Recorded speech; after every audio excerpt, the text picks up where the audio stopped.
Hey y'all, this is Towanda, also known as TT, and you're watching Towanda's Culinary and Crafting Creations. Today, we are doing a Valentine's Day compilation. Um, we are doing stuffed salmon and chicken breast.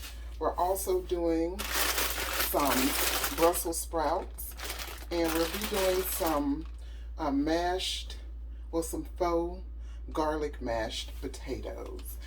If this sounds like something that you would be interested in seeing, tune in. All right.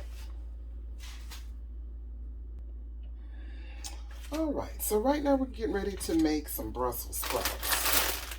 Um, this is not my recipe. We went to Las Vegas last year for my birthday and my daughter's birthday. Me and my daughter and my sister. And we went to Chef Ramsey's restaurant there. And I ordered Brussels sprouts. And these were the most delicious Brussels sprouts I have ever had. They were so good. I asked the waiter if I could get the chef's recipe. And the waiter had a dupe recipe for me. He gave me the recipe and I'm going to share it with you today. This would be something delicious to prepare for your significant other for Valentine's Day. I'm telling you, do not sleep on the Brussels sprouts, okay? I know it's not people's favorite vegetable, but prepared this way is delicious. So I have 2 bags of cauliflower, 2 bags of Brussels sprouts here. And what I'm going to do with these is just prepare them to be cooked. I'm just going to prepare them. Now, what I do with my Brussels sprouts, I get these from Aldi. Sometimes you can find them in Publix or Walmart, but I get mine from Aldi. They're very reasonable. And what I do before I wash them, I trim them. So I'm going to trim these up, and then I'm going to give them a wash. Okay, so Brussels sprouts, they grow on a stalk, and they are very good. They are in the cabbage family, crotacea. Broccoli's in the cabbage family too, so are collard greens. I just learned that recently. I did not know that. But they are. So a lot of things that pair well with cabbage and greens does very well with Brussels sprouts. So you should never have Brussels sprouts and say, oh, they're nasty. You can make them taste how you want them to taste, okay? I've seen some genius hacks with Brussels sprouts, and especially for this day and age when we all need to be eating healthier and finding healthy vegetables to eat. Yeah, don't count out your Brussels sprouts. Okay. I know when we were growing up, we hated the vegetables. I really didn't. I liked greens. I loved greens. And broccoli was okay. I didn't like some of the other stuff because of the way, our parents grew up cooking things. They kind of cook stuff long and slow for long periods of time. And when you cook certain vegetables like that, it takes out all of the flavor of that vegetable and it leaves it mushy. So, that's not appetizing. So I had to learn, especially when I started trying to eat healthier, I had to learn how to prepare vegetables the way I like them. I know a lot of people are trying to get away from using, the smoked, especially the smoked pork, to go in our vegetables. Now the way I cook collard greens, A lot of people would swear I used some smoked meat, but I don't. I use olive oil, some butter. Sometimes I cheat and use a little bit of bacon grease. That's when I'm feeling nostalgic. But most times I use butter, olive oil. I chop up some onions and put in there. And some either vegetable bouillon or some chicken bouillon. And, you know, my other spices and stuff. And that's how I prepare it. So, yeah, don't count out your Brussels sprouts, guys. These things are delicious when prepared correctly. So, I'm just going to go ahead and finish trimming these up. And I'm going to get them washed up. And then we'll move on to the next stage of the recipe. All right. So, I have washed my Brussels sprouts. They are draining.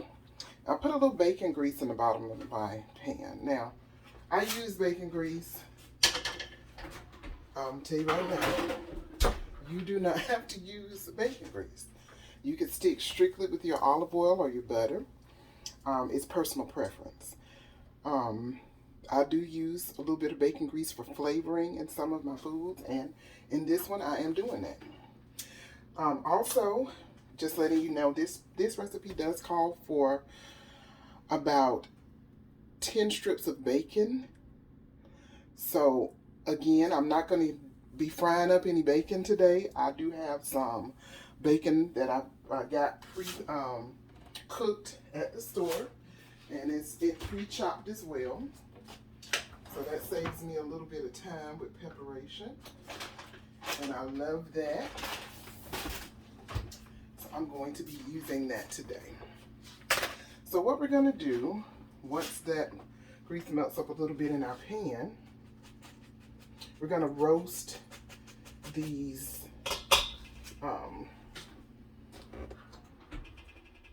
we're going to roast the Brussels sprouts, okay? Don't take long because I have that oven preheated, and it's going to be preheated for 400 degrees.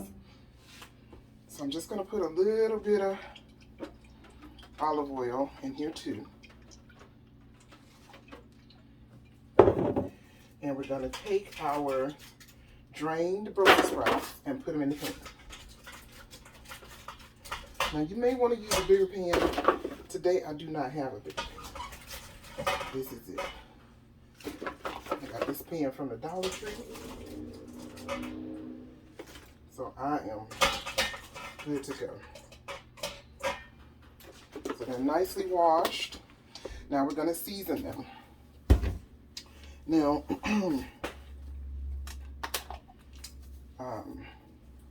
let me do this. I'm going to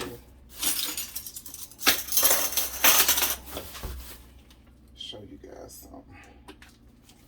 Because I know when people say they don't have to, oh, I don't have to measure, and you get some naysayers and be like, oh, they don't know how much is in there. Okay, and this is a half of a teaspoon. If you want to use more than that, you're welcome to it. I'm not going to use more. I'm going to put a little bit of garlic powder. And this is about a half a teaspoon as well. And I'm going to put some garlic powder on here. A few dashes. And I'm going to do some pepper. I'm going to sprinkle some pepper. And I'm just sprinkling this to taste. I would say at least you want to see the pepper on your stuff. Because remember now, you got cauliflower. Why do I keep saying cauliflower? You have Brussels sprouts under here too. And you want to coat everything. Because you want everything to be good and seasoned. So we're going to mix that. And get that oil all over our Brussels sprouts, as well as the seasoning. If you see some of these Brussels sprouts that don't really have anything on them, like you don't see no pepper, no nothing, I would sprinkle some more. All right, so gonna wait until I get my little ding for everything being preheated. Now what I'm gonna do is show you how to put together the sauce for your Brussels sprouts. So I got a little pot here.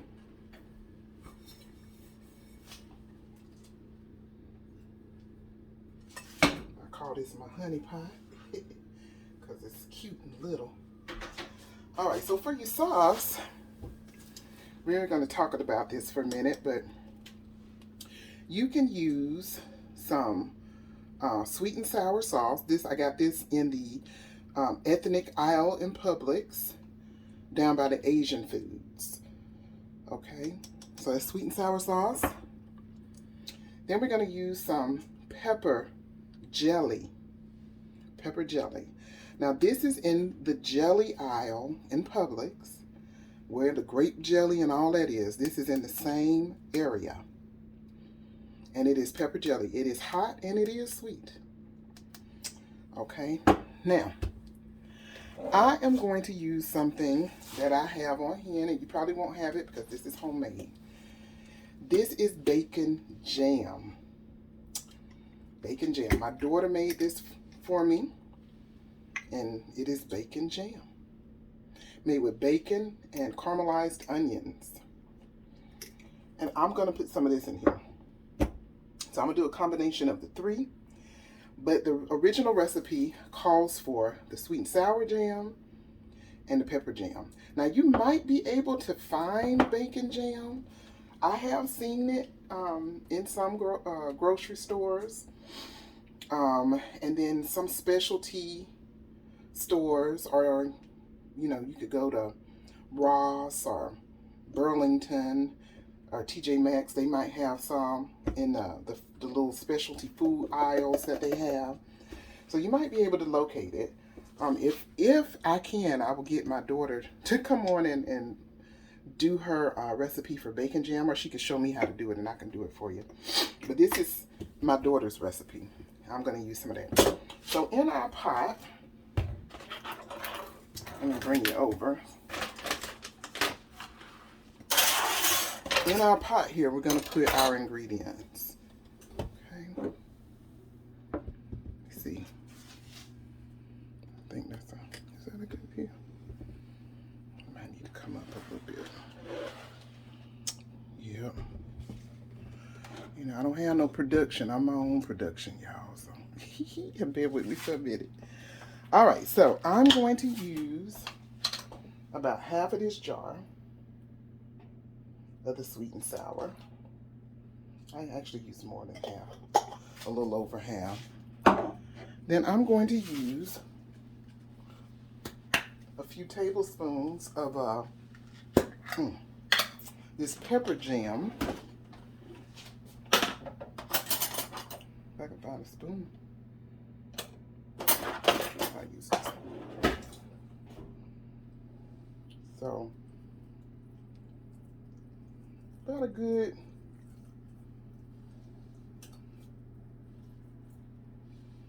it's probably about a good 2. Well, that's 1, and then 2. So about good 2 tablespoons of the pepper jam.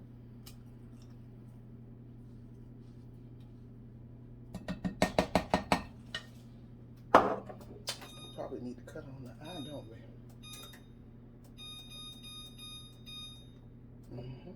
All right. And this hasn't done preheated yet, but it's on 375. I'm gonna put it in there. And now I'm gonna use, excuse me, some of this bacon jam. Now you might be asking, what is bacon jam good for? Anything. You put it on some toast for breakfast. You can put it on top of a breakfast sandwich. You could put it on top of your waffle. You could put it on your burger. You could put this on anything you want. So, yeah. Oh yeah. So now we're gonna let the heat do its magic so we can melt all this down. Okay, it's preheated. Good. All right, so we're gonna melt all this down. Now let me show you. Let me show you this. It's kind of dark in here. Why is it so dark? Dark to me. Oh, I know why.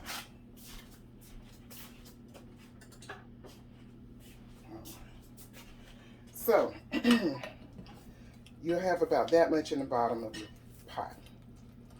Now, you're not going to need any more than this because this is going to coat all of your vegetables. And you want to coat it a little bit at a time. That's what I find is best. Maybe half of it. And then if you think it needs some more, put the other half in there. So we're just going to get that good and melt it up.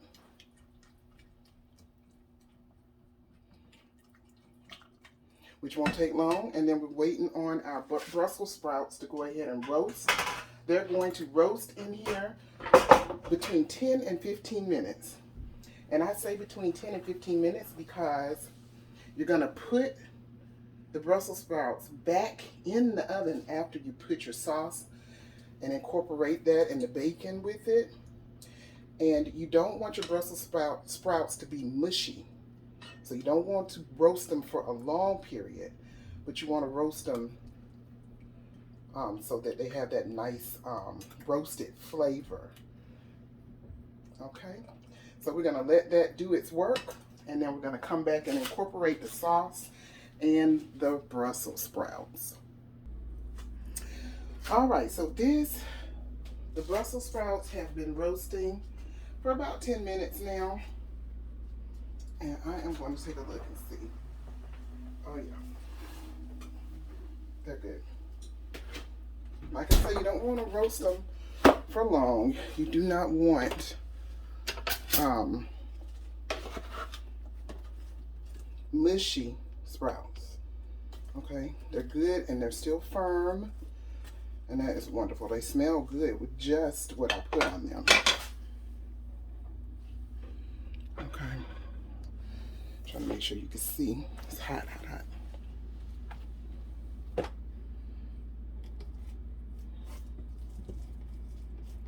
There we go. So that's how that should look. So now what I'm going to do is I'm going to take my pot where we had our liquid or our sauce cooking. And we're just gonna ladle some over.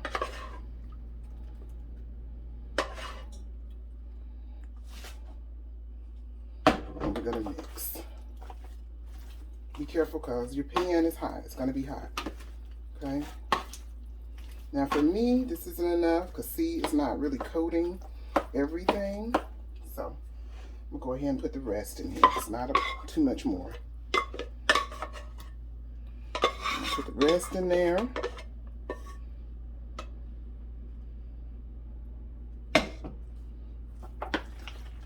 We're going to stir that right in your pan.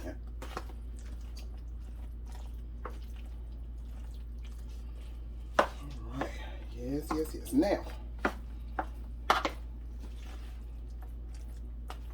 Now, I have that bacon jam in there. I can smell it. It smells delicious. And you can see the little bits of bacon, but I'm going to put some more.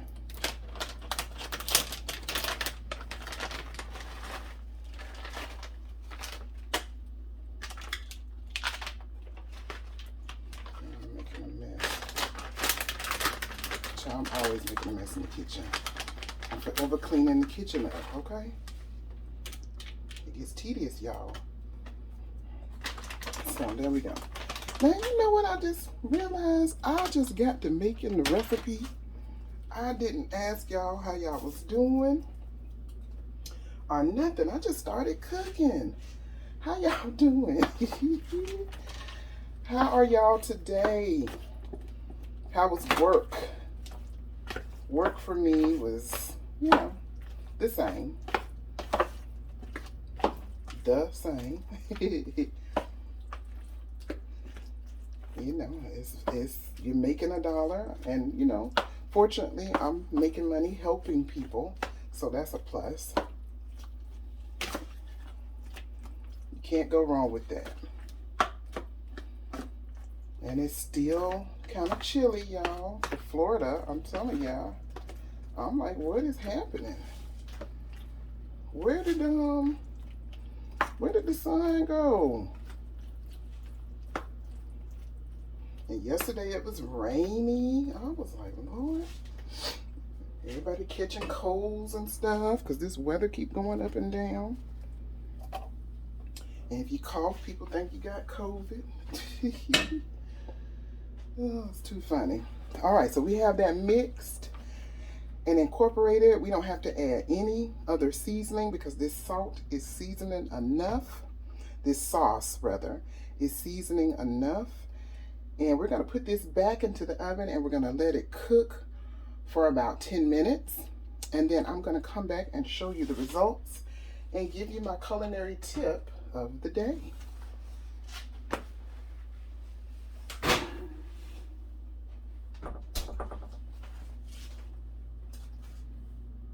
Hey y'all, I am back.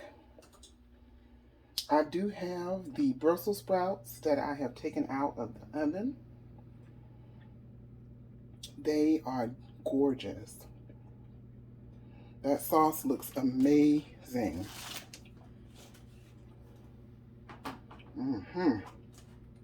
It looks amazing, guys. So I'm going to go ahead and put some on a plate so you can see. Give me just a sec. Let me get me a plate.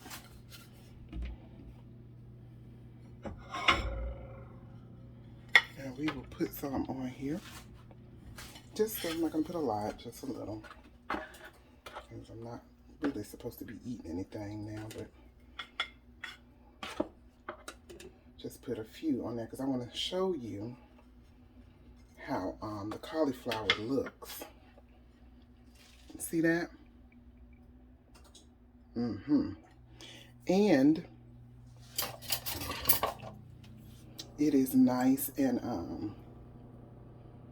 you know, it's not soggy, it's not really mushy. It's got a nice firmness to it.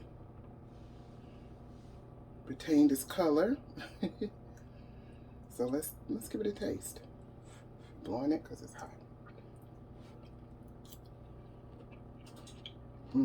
Oh yeah. That sauce cooks right in there. It is delicious. Now, if you are a person that likes your cauliflower to be a little softer, I'm going to urge you to try it this way. But if you find you want to have it a little softer, you probably want to leave it in the oven for maybe an extra 5 to 10 minutes. But I don't like mine mushy. And I don't like them like super crunchy either. This is just right.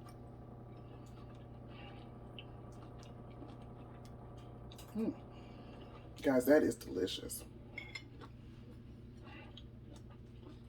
So, this is a great side dish.